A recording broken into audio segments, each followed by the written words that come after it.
Back once again for the renegade master. Back once again for the renegade master. Back once again for the renegade master. Back once again for the renegade master. Back once again for the renegade master. Hello my renegades and welcome back, and we are getting into another Bridgerton season 3 and we are getting into another episode, which is episode 2, and it's called How Bright the Moon.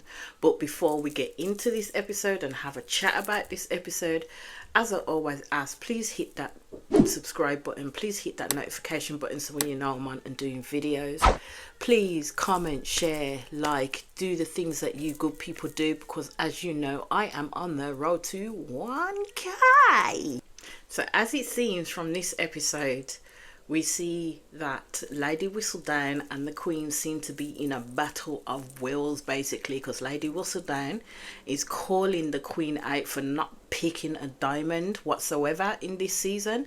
Now the Queen necessarily doesn't want to pick a diamond because she just thinks that these girls are not doing enough to catch her attention at the end of the day in order for her to pick a diamond of the season. She wants someone special, someone that's gonna go the extra mile, basically, especially if she's going to use her connections in order to introduce the person that she allocates the diamond hood to marry. Basically, she needs someone extraordinary, so she is there not really wanting to fall into Lady Whistledown's plans at the end of the day. So you see Lady Danbury and the Queen having this chat. Now I've actually realized that the person who is narrating Lady Whistledown's voice is actually Julie Andrews. And for those that don't know, Julie Andrews did the original Mary Poppins. Okay, so yeah, I am glad that it's her that is doing the narrating.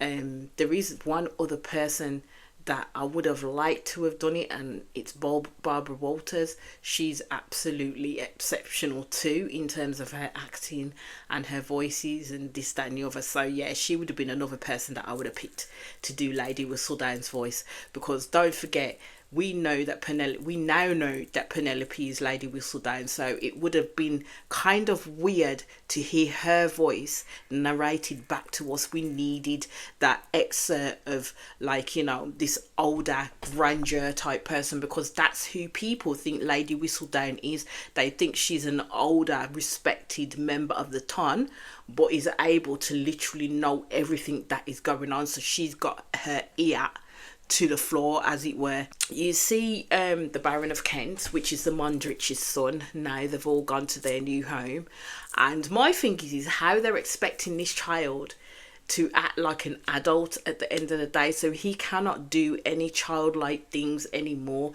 He's now, as I said, he's going to be groomed into this position in terms of being the Baron of Kent and all it entails, basically, because that's what he has now inherited, being the next male in line down on this family.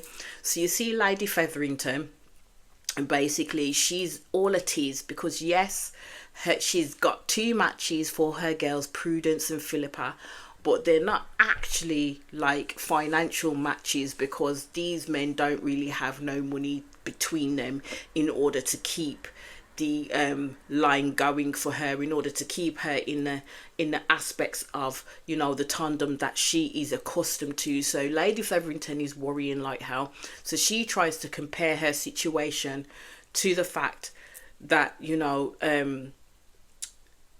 the Baron of Kent title has gone to a boxer, is she saying, but she hasn't gone to a boxer because the Baron of Kent's father is the boxer, the little boy isn't. So she's kind of worrying about now where her title and her home and everything is going to go to, whether it's going to go to some butcher down the road, a paper boy, or this, that and the other. Doesn't necessarily work like that, but that's what she's worrying about.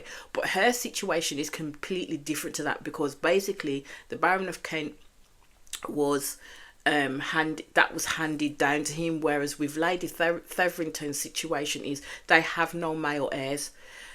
The father's buggered off somewhere to God knows where, and the cousin, as she said, literally kind of scammed everybody out of their money and then left, even though Lady Featherington was the one that set that whole thing up. So she kicked herself in the foot like that, so now she's on the back foot, having to lie to tell people that one of her kids or both of the girls are actually pregnant, when knowing full well you got Prudence, who don't even like her fucking husband enough to have sex with him. She's had sex with him once, and this is the full sex. And then you got Philippa, who's so wet behind the ears. Yes, she loves her husband, but she doesn't understand what sex means, because my girl has literally been dry humping her husband above his clothes and thought that was them two having sex. And I'm like, dude, I know it's hard to have these types of discussions with their children in that era, and that's where Shonda is keeping it to in regards to the era itself, and how things get discussed and manifest, especially with the girls, because I think all they're told is this is what you have to do in order to please your husband, and you need to basically make an heir. That's their lot in life, nothing else. That's why Eloise stands out in the crowd, and that's why she hasn't jumped into the melee of being like everybody else. Eloise is literally following her own path. She doesn't want to be a mare to be studied to all these men out there. She doesn't want to be some little lady on some lord's arm. She doesn't want that. She wants her own peace in that sense, and that's why as I said, Eloise jumps to her own beat, and that's why I do like Eloise. She can be slightly misunderstood, but I do like her. So then we see Benedict, you see Eloise, you see Colin, all three of them taking a walk in the park, and then Colin excuses himself after they're having their discussion, and he goes and picks up where he left off with Penelope at the end of the day. So he's going to take a turn around the park with Penelope and actually get to see this girl's skills. All I can say is she needed help. Penelope needed help, because she's hidden behind a pen for so motherfucking long and not experienced real life in talking to people. That, my God, she struggled. Even Colin looked at her as if to say, what the fuck? Are you okay, my love? Are you? She was fanning that fan. Because she knew she sounded stupid, and they were just looking at her. And I was like, yeah, this is why you enlisted Colin's help. But to be fair, I really think Penn enlisted Colin's help because she really wanted him to see her, like properly see her as a potential match for himself, because Penn was holding out for Colin. Let's not forget that. That's the one person who she was holding out for. All these other people that she was speaking to, and if she got married to any of them, she would have settled for, because the only person that she wanted in her life was Colin. Now, we all knew that. So during these scenes as well, Colin does mention Whistledown and the fact of the aspersions that she said against him, and basically he's looking forward to the demise of Whistledown. Now, Penelope doesn't really like that chatter, because as we all know, she is Lady Whistledown, and she doesn't know. She's starting to gain a picture of how Colin is feeling about Lady Whistledown, especially in terms of how she speaks about like the Bridgertons and stuff like that, and they're a very close knit family. At the end of the day, I will say that I'm still pretty shocked that Eloise has not said nothing or tried to at least open up the person's identity in regards to Whistledown. And that's why I think Penelope sometimes gets a little bit brave, because she knows that Eloise ain't gonna say shit at this moment in time. We skip back to Lady Danbury, Violet and Francesca and the younger sister talking in the drawing room, and basically they're taking afternoon tea, and they're talking about the matches in terms of Francesca herself, and that the fact the Queen is still seeking a diamond.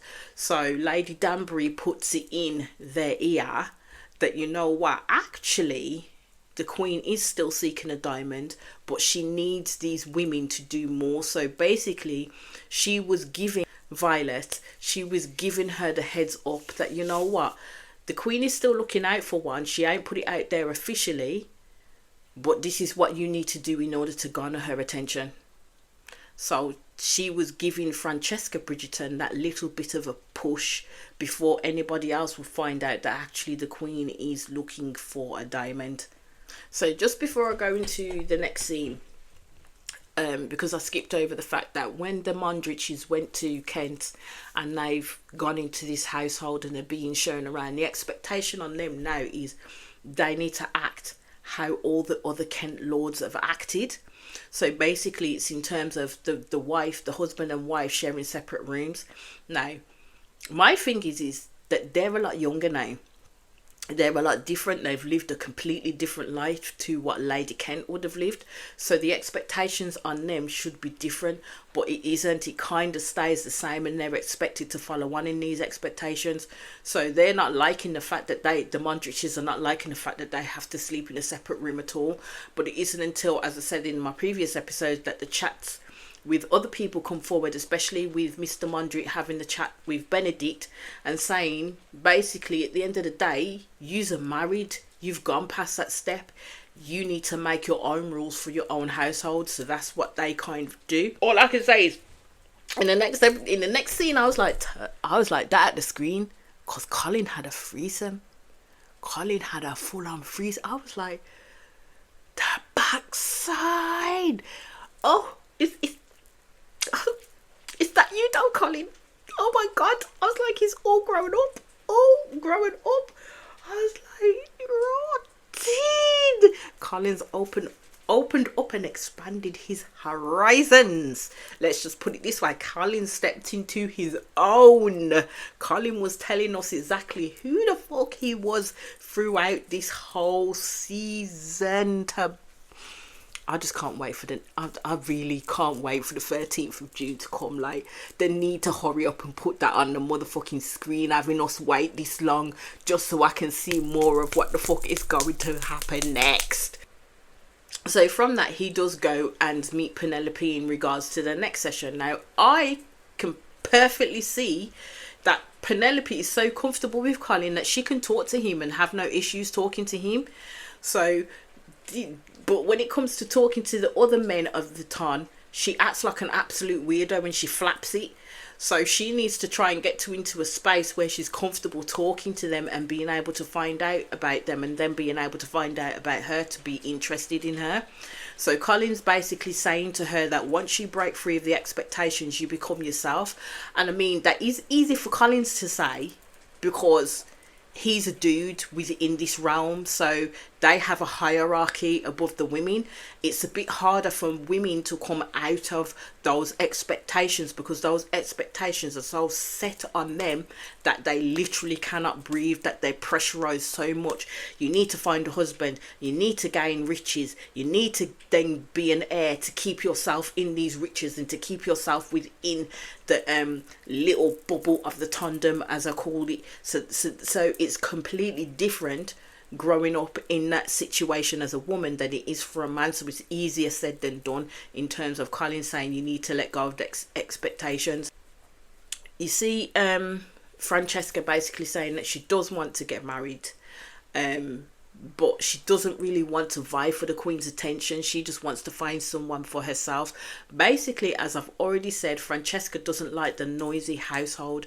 Yes, she loves her family. Yes, she loves her brothers and sisters, but she doesn't want to be encapsulated by that. She doesn't want a man who wants loads of children because that's not what she's looking for. She literally, by the looks of it, would just like a man to be able to sit down and be quiet in quiet spaces with, be happy in those quiet spaces, and literally have her passion for music. That's all this girl wants. Like, seriously, that's all she wants. So then we see Penelope go to the home of Colin. Basically, Penelope is scared on entering the home because, you know what, she isn't too sure of where Eloise will be, but Colin reassures her that they've all gone out. They won't be back until a bit later. So he's preparing Penelope basically in order to speak to men when they get to this ball, because there's a ball coming up. And so Colin gets her to pretend to flirt with him, which is what she does. Then you kind of hear all of them come back in. So Colin literally finds a place for her to go, which is the study. And I was like, She is Lady Whistledown. That is the wrong place for her to be, because this gal is nosy as nosy does. And true to form with Penelope, she goes to the desk and she actually sees that his journal is splayed out. So as she's reading his journal, she's getting rather hot under the collar, because you know what? Colin did do a little bit of erotic writing there. It made me a little bit hot under collar. I was like, oh, I think I may be blushing. My cheeks had gone hot, because what he wrote, yeah, it was chef's kiss. My imagination ran riot. Let me just say that. So you could tell that Penelope got excited by it, and Colin kind of caught her as he walked back into the office. He did get mad, and he broke a lamp by accident and cut his hand. And that's when Penelope asked her, let me help you, as in tending to his cut on his hand. And as she did, this is where you could see the first instances of attraction and reciprocation. That's when you could see the first instances of that. And Colin kind of realised, oh my God, what the hell is going on here? And I think he realised more that in this turning point, he's starting to like this gal a lot more than he's letting on at the moment. So you see, Colin was taken aback by that little bit of connection that they had. She then decided to leave, and as she's walked through, Eloise has seen Penelope leave basically, and she was not happy with that. So as Eloise and Colin are now going to this ball, that's when Eloise does bring it up, because she's very, very silent and very snippy with Colin. And basically my thing is, if you don't want to be friends with this girl, you know her background, Eloise is now trying to protect Colin from the background that she knows that could potentially harm him, that Penelope is all about. But in not telling Colin the situation as it is, he's not able to understand where Eloise is coming from at the end of the day.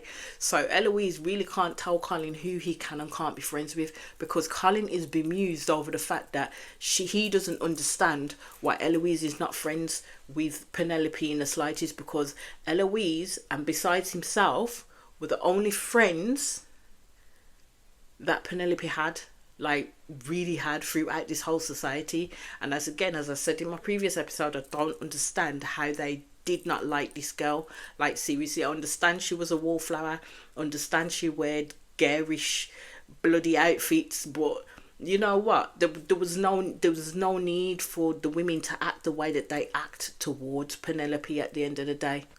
So you see Colin go and direct Penelope to talk to Lord Basilio. Conversation didn't go very well, because this man lost his horse, and then Colin came back and started talking to her and asked her what going on. So they had a bit of a laugh about it, and you see Eloise actually talking to Cressida and having a conversation with her. And then when you hear, she overhears or sees like Penelope having this laugh and a joke with Colin. So then Cressida says something in terms of old friends and what you need to do to forget about them. So it's Eloise that then tells Cressida the town fucking gossip at the end of the day. But she didn't, I'll hold it for Cressida, she didn't let loose this secret at all. Tells Cressida that Colin is literally supporting Penelope in coaching her to find a husband. Now, key point is, Eloise said that loud enough for anybody else to overhear, and there were a few group of girls already that was stood there that could have overheard every bit of that conversation that she was having with Cressida, because Eloise didn't pay no mind to the subject that she was speaking about. We see Penelope then goes to talk to a Mr. Remington, who is in a wheelchair, and basically them two are just pretty well gossiping, because Mr. Remington loves everything and anything to do with Lady Whistledown, and of course that is Penelope's favourite pastime, talking about Lady Whistledown, because she is her at the end of the day. So Colin's looking on, and you can see that although he's looking on, it's not in a coach student type of situation. Basically he is not wanting Penelope to get close to any of those men in there, but he won't put a label on what it is that he's feeling right now. So Pen was enjoying herself, but of course, as everything in Bridgerton, it was short-lived. absolutely short-lived. So then you hear the gossip going on, and Penelope's then looking around, realizing that people are gossiping about her. Now people have found out, and it's going around the room, about the fact that Penelope is getting help from Colin in order to bag herself a husband. Now I would say people are too ratted nosy, but this is the ton we're talking about. This is the echelons of society in that era, that it would be shame upon a woman to go to the aid of a man to ask them to help them to find a husband. At the end of the day, there's going to be no aspersions cast upon Colin. They'll just be cast upon Penelope. It absolutely took away the joy that Penelope felt at that moment in having those conversations with Lord Remington. And basically, she literally ran out of there, like completely ran out of there, embarrassed to hell and back. And Colin goes after her, and also Eloise goes after her, and she manages to escape them. But then Colin turns around to Eloise and asks her, what the hell, who did you speak to about this? Now Eloise just mentioned that she spoke to Cressida, but in all intents and purposes, it wasn't Cressida. It wasn't Cressida at this stage that gave out no gossip to nobody, because when they tried to ask about if there was any worthwhile gossip going on, Cressida was like, no, I don't know anything. She walked away. No, Eloise automatically assumed, being the character that Cressida is, had told people, where she, at that point, she should have accepted responsibility for the fact that she chatted business that she shouldn't have really been chatting, because she would have known that if that had got out, the only person that would have been embarrassed by that information would have been Penelope, because at the end of the day, it isn't seen for a woman of Penelope's standing to be looking at an eligible bachelor to help her bag herself a husband, because they see Penelope as the spinster.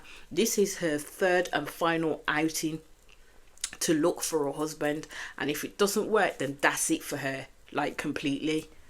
So as Penelope's run off to her own devices, you see that Lady Danbury plays a blinder in getting the Queen to pick a diamond, because Francesca was buggered off by herself, while Lady Danbury kind of put a bee in her ear in terms of, like, you know, going by herself to go and do what she normally does, which is to play music.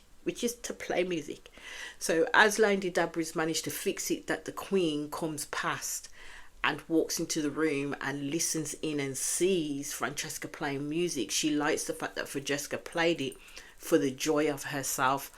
I keep saying, as I said in my last episode, that I do believe that even though it's not being said, that Francesca may be on the spectrum in regards to certain situations and the passions that she is showing, and how she behaves with other people, and how she sees things in literally linear. She doesn't revert from one to the other. She's very, very, very, very focused in her passions in that sense. So it's at this point that the Queen turns around and pays her a compliment and says the words sparkling, some may say. So I'm like, I think we found our diamond for this season. What say you, people? What say you?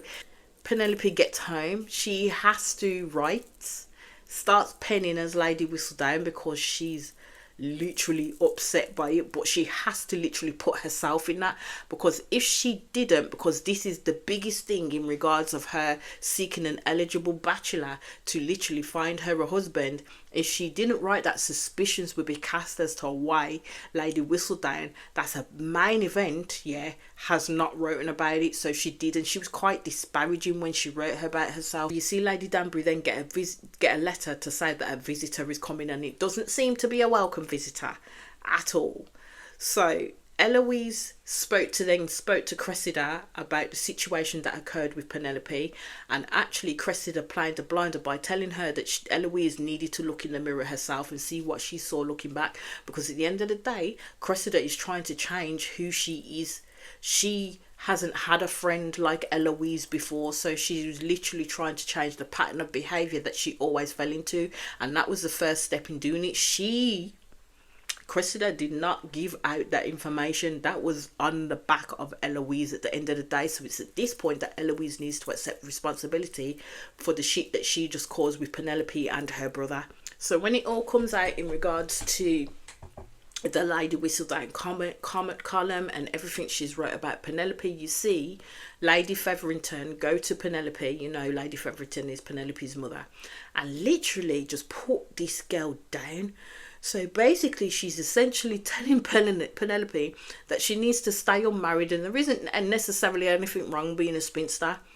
I'm like, woman, you never bothered with your daughter anyway. In the first aspect, you only bothered with the taller, skinnier, and prettier ones at the end of the day, which is Prudence and Philippa. Penelope kind of faded into the background, and nobody really bothered with her because Penelope's mum literally pushed her two sisters to get married to people who had not really much standing within society anyway. She pushed them to get married to them to make things seem a little bit more better and more on par, because don't forget she'd already had the cousin that had come over, the young mixed race girl that had come over, ended up being pregnant, and then it coming out that she tried to trap Colin into a marriage when she was already pregnant. So that was another disgrace of this family. So now she's pushing these girls to have an heir. She thinks it won't happen with Penelope. Penelope's got no prospects. That's where the mother's coming from. She's got no prospects. I ain't gonna bother with her. It's these two that I need to keep an eye on. So you just stay being who you are, because you don't need to change into anything different at the end of the day, because she doesn't expect anything from Penelope. So you see Colin go to visit Penelope, and this is where it starts, my people. This is where it started. Oh. So Penelope basically wanted Colin to kiss her because she believed that she would not find anybody, and she did not want to die not knowing what it was to be kissed.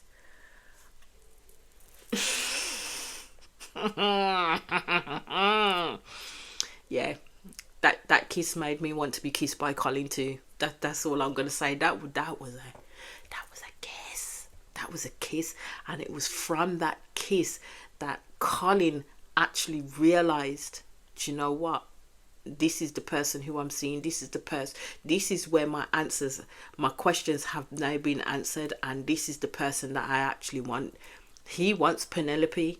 You could see it in the way that he looked at her after he kissed her and through that kiss.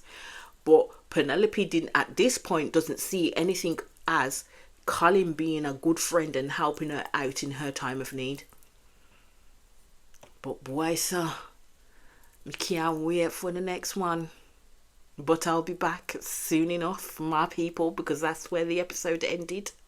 As I always say, please hit that subscribe button, please hit that notification button, so when you know I'm on and doing videos, please comment, like, share, do all the good things that you do, because I am on the road to 1k, and I'll be back in quick succession with the next episodes.